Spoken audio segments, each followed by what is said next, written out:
कुरुडुलुरे 21 जन शैव समाजर पिलांक उपनयन संस्कार अनुष्ठित।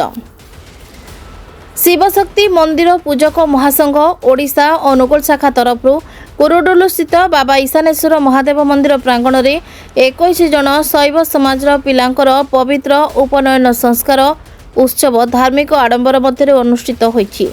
यह पवित्र कार्यक्रम संघर राज्य सभापति श्री कामेख्या प्रसाद रणांक नेतृत्व में संपन्न होता।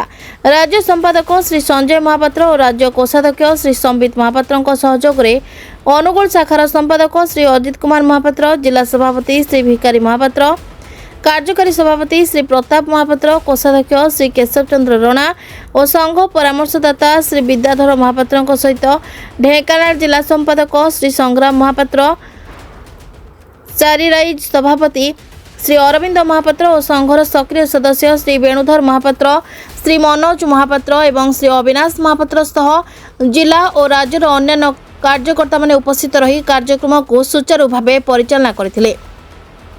मंदिर प्रांगण भजन कीर्तन और वेदमंत्र ध्वनि रे मुखरित हो उठिथिला।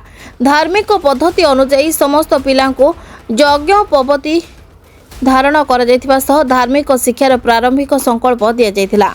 एही अवसर में राज्य सभापति श्रीजुक्त कामेख्या प्रसाद रणा कहिथिले जे हिंदू परंपरा और संस्कृति को सुरक्षित और सशक्त करबा पई संघर एही प्रयास आगामी दिन में मध्य जारी रहिबो। शैव समाजर एकता और आध्यात्मिक जागरण पई एपरि कार्यक्रम अत्यंत गुरुत्वपूर्ण बोली से उल्लेख करथिले। एही अवसर में समाजर विभिन्न श्रेणीर लोक माने बड़ संख्यार जोग देई कार्यक्रम को सफल करथिले। अनुगुल जिला तालचेर ब्लॉक कृतिवास नायक रिपोर्ट प्रतीक्षा न्यूज।